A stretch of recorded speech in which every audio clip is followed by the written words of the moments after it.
Hello friends, welcome to get more info YouTube channel. इस video में मैं आपको in short UGC NET examination के बारे में फुल इंफॉर्मेशन दूंगी। चलिए स्टार्ट करेंगे।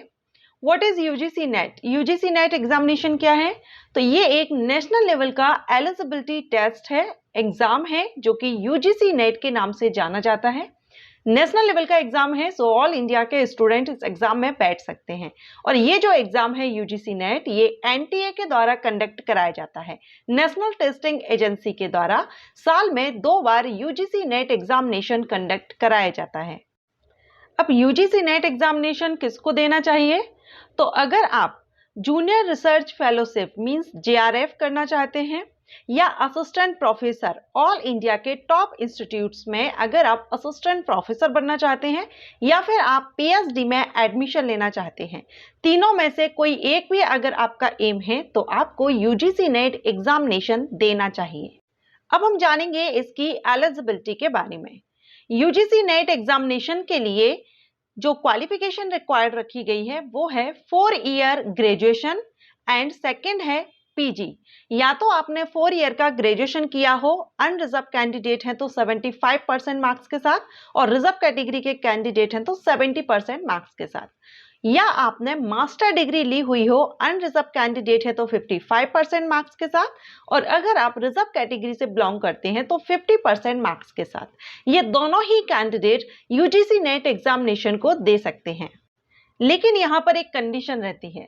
जो 4 ईयर ग्रेजुएशन वाले जो कैंडिडेट हैं, जो कि यूजीसी नेट 4 ईयर ग्रेजुएशन के बेस पर दे रहे हैं, वो सिर्फ जेआरएफ और PhD junior research fellowship and PhD admission के लिए एलिजिबल होते हैं। वो असिस्टेंट प्रोफेसर के लिए एलिजिबल नहीं होंगे। लेकिन जो कैंडिडेट मास्टर डिग्री के बेस पर अगर यूजीसी नेट एग्जामिनेशन में बैठ रहे हैं, क्वालिफाई करते हैं, तो ये तीनों ही ऑप्शन इनके लिए ओपन होते हैं।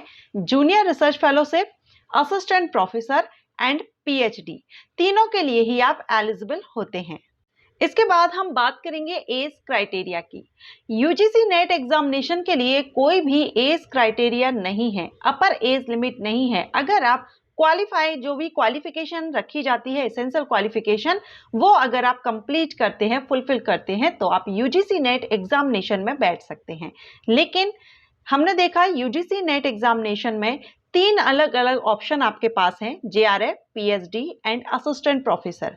इसमें से जो जेआरएफ है, जेआरएफ के लिए एज लिमिट रहती है 30 ईयर अनरिजर्व कैंडिडेट के लिए। रिजर्व कैटेगरीज के कैंडिडेट एंड फीमेल कैंडिडेट के लिए 5 ईयर का रिलैक्सेशन है, सो 35 ईयर रहेगी।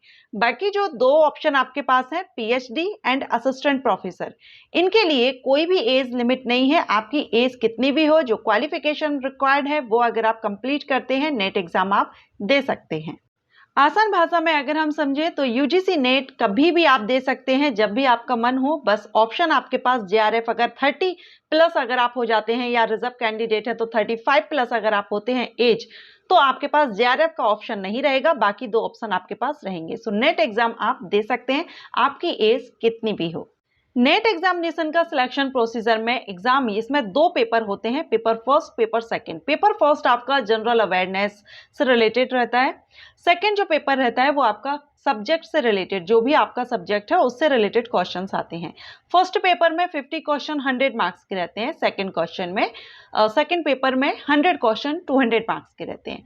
दोनों ही पेपर को मिला करके आपको 3 घंटे की टाइमिंग दी जाती है, जिनके बीच में, दोनों पेपर के बीच में कोई भी ब्रेक नहीं होता है, और इन एग्जाम में नेगेटिव मार्किंग भी नहीं होती है। सो ये थी 4 मिनट में आपको पूरी इंफॉर्मेशन नेट एग्जामिनेशन के बारे में दी है। अगर आपको ये वीडियो अच्छा लगा हो तो लाइक एंड शेयर कीजिएगा, और इसी तरह के अगर आप शॉर्ट वीडियोस चाहते हैं फुल इंफॉर्मेशन के साथ, कमेंट करके जरूर बताइएगा। Thank you.